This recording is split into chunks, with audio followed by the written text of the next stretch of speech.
Hello everyone welcome back to Rashmit education. So ये वीडियोटी हूँ दशम श्रेणी पिलामानंकर जोटा कि प्रथम अध्याय वाक्य विचार कौन मो पूर्व वीडियो डिस्कसन कर जो मैंने देखी ना वीडियो डिस्क्रिप्शन में मुझे लिंक देदेवी आपण मैंने सेठी क्लिक करके देखिपारे नचेत चैनल को जाकि आपण मैंने देखी नियंतु।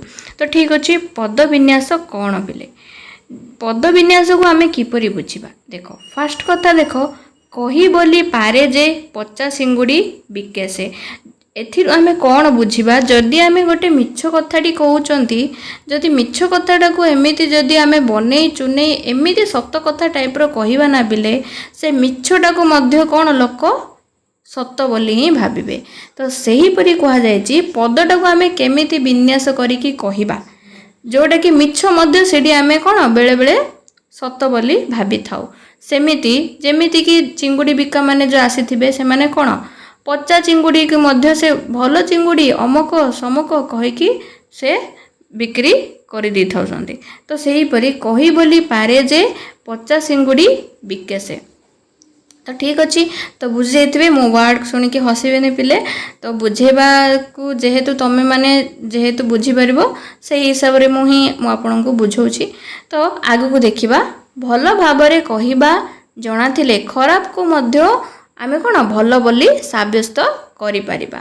कहिबा जना हेउची वाक्यर गढ़ार कौशल आमे कौन केमिति कहिबा आम वक्तव्यटा को आमे केमिति प्रकाश करिबा सेईटा होची हमर कौशल जोटा कि वाक्यटी आमे गढ़ी परिबा।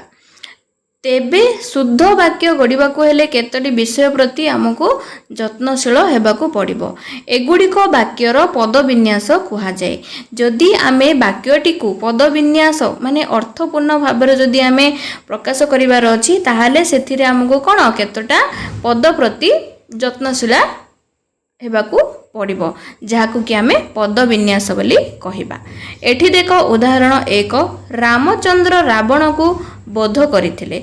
मु पूर्व वीडियो रे कहिथिले जो माने पूर्व वीडियो देखिथिबे से माने बुझि जाइथिबे जदि कोनोसी वाक्य रे किए जदि लगाई कि आमे प्रश्न करिबा ताहाले जे उत्तरटी आसे से होची हमर कर्ता। एठी कोन रामचंद्र होचंदी कर्ता आ करिथिले होचंदी क्रिया। जदि आमे किछिटा कार्य संपन्न करूचंती से होची हमर कोन क्रिया अटे। वाक्यर आरंभ रे कर्ता और शेष रे क्रियापद रहे ताहाले गोटे से सुंदर वाक्यटी हेई परिबो। गोटे फास्ट कथर आमे कोन जानिले ना गोटे वाक्य रे गोटे क्रिया रहिथिबार अछि आ गोटे कर्ता रहिथिबार अछि ताहाले से वाक्यटी संपूर्ण होई परिबो। क्रिया मध्य गुड़ाई प्रकार अच्छी जोटा कि समापिका क्रिया असमापिका क्रिया ठीक अच्छे सकर्मक क्रिया द्विकर्मक क्रिया एपड़ी अच्छी। तो नेक्स्ट आगु को पढ़ले आपण माने समस्ते बुझीजे। तो नेक्स्ट आमे देखिबा 2 नंबरटी अक्षय गोटिए भल गीत गाइले। एठी देखो गाइले होची गोटे कोन क्रिया गीत होची एठी कर्म से कोन गाइले कर्म गीत परे गाइले रही। तो एठी आमे कौन बुझिबा ना वाक्य रे क्रिया सकर्मक होइथिले कर्म पदटी क्रिया पूर्वरु रहे।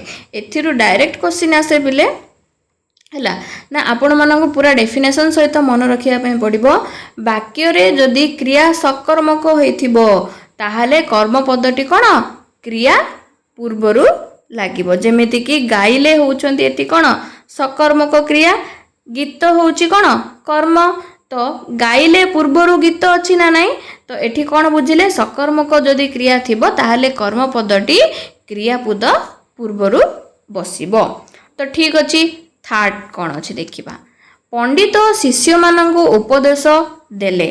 शिष्य मानंकु एठी होची एटा गौण कर्म उपदेश होची मुख्य कर्म। वाक्य रे द्विकर्मक क्रियार गौण कर्म परे मुख्य कर्म व्यवहार करा जाए।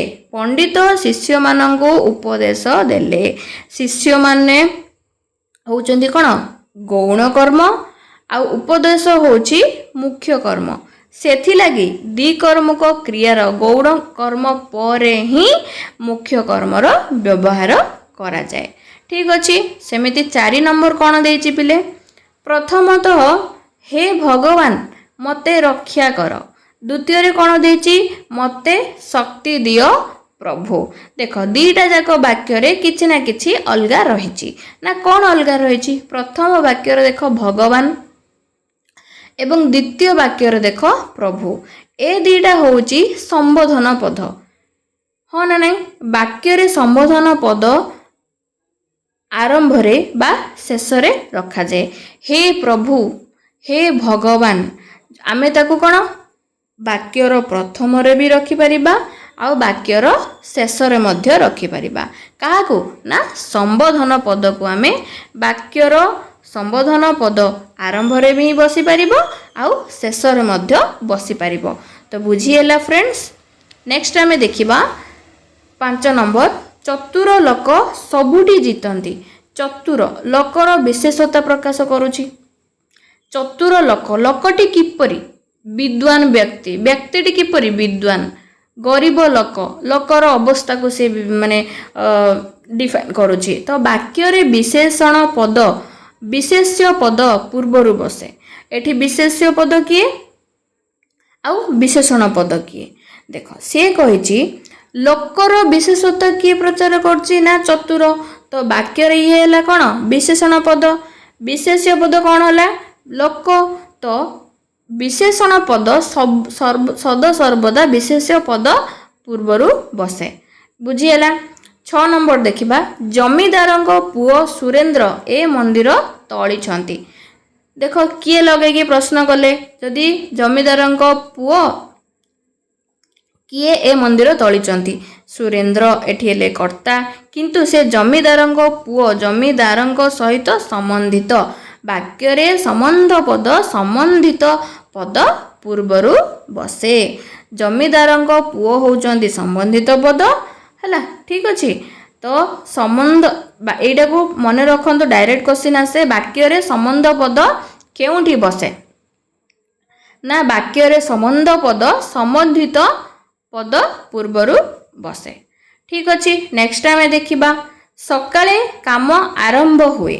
सकाळे अधिकरण कारक माने कोन बिले ना अधिकरण कारक चैप्टर जते बेले पढ़िबे आपण माने सेठी रे कर्ता कारक कर्म कारक करण कारक उपादान कारक अधिकरण कारक एगुड़ाक सब माने डिटेल भाव में पढ़े बेले मुझे आपण मानक अधिकरण कारक विषय में कहीदे। यही कारक कौन ना किछिटा स्थान आउ विषय उपरे से प्रकाश करिथिबो। एठी कौन सकाळे एटा होची कौन गोटे काल ना गोटे समय संध्या काल सकाळे एमिति किछि से बुझौची। तो एठी हैला हमर अधिकरण कारक वाक्यर आरंभ रे अछि। एटा होची हमर जोटा कि कालाधिकरण आउ गोटे होची विषयाधिकरण। ठीक अछि। एटा होची कालाधिकरण जेहेतु एठी अधिकरण कारक कहबा अधिकरण कारकटी वाक्यर आरंभ रे बेले बेले अधिकरण कारक रखा जाए। तो बुझिला। नेक्स्ट आमे देखिबा एहा केवल संभव हेबो कठिन श्रम द्वारा। कठिन श्रम द्वारा ऊपर गुरुत्व आरोपित। देख गुरुत्व आरोप पाई जे कौनसी पद वाक्यर शेष रे बसी पारे। तुमर काम हेउची घर जगिबा तुमर काम हेउची ऊपरे गुरुत्व अछि। तुमर काम कौन घर जगिबा सेही परी एणु एहा वाक्य आरंभ रे रहिछि। ये कहा ऊपर गुरुत्व दउछि जे ना तुमर काम ऊपरे। तो एठी कुहा गला ना वाक्यर आरंभ रे गुरुत्व आरोपण पाई थिबा वाक्यांश मध्य बसी पारे।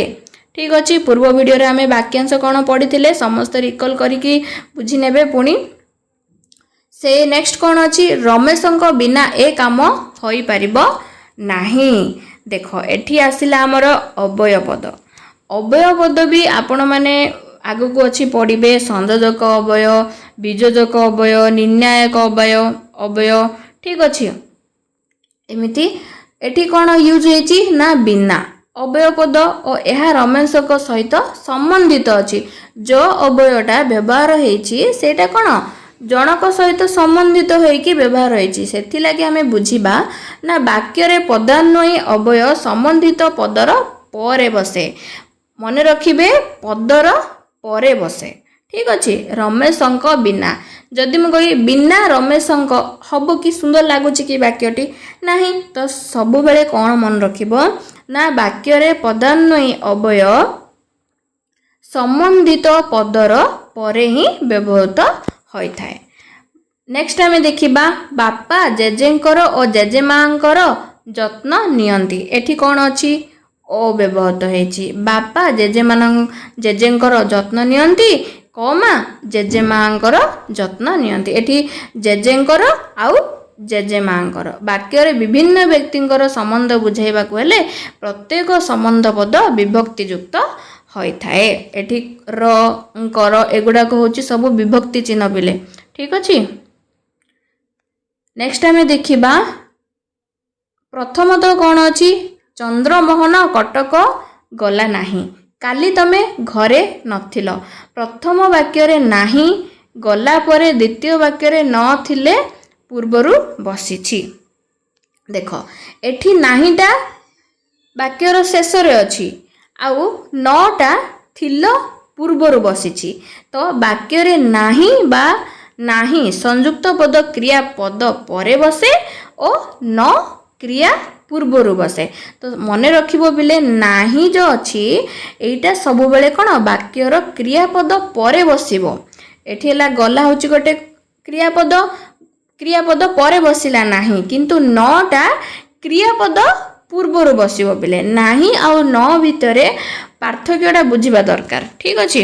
नेक्स्ट आमे देखिबा 12 नंबर राघव सुदाम को बेतरे पिटिले राघव बेतरे सुदाम को पिटिले तो ठीक अच्छे बापा गोपाल को बहीटीए देले बापा बहीटीए गोपाल को देले तो वाक्य भितर टिके पार्थक्य देखि पारुछ ना पिले तो कौन कहा जायछि नरेश व्यवसाय रु बहुत रोजगार करुछि नरेश बहुत रोजगार व्यवसाय रु करुछि मिता शिक्षकों को घर देखाइला मिता घरे शिक्षकों को देखा कला ठीक अच्छे। तो वाक्य रे करण संप्रदान अपादान अधिकरण कारकर पद कर्म परे बा पूर्वरु व्यवहृत होई पारे देख राघव सुदाम को बेतरे पिटिले ठीक अच्छे राघव बेतरे सुदाम को पिटिले एगुड़ाक सब कौन जेतिकी भी कारक व्यवहृत होईछि मन रखंतु कर्म परे बा पूर्वरु व्यवहृत होई अछि ठीक अछि। नेक्स्ट आमे देखिबा तो एतिकिरे शेष होईछि हमर पद विन्यास तो बिले आपण माने डिटेल्स रे पद विन्यास कोन बुझी जाइतिबे या पूर्व वीडियो रे मु वाक्य विचार मध्ये पढैथिली तो वीडियोटी जदि भल लगे सांग मानक सहित शेयर करंतु आउ जदि नुआ नुआ जदि कौन सी भी चैप्टर डाउट आसे ताहाले मते कमेंट सेक्शन रे पचारि परिबे। Thanks for watching.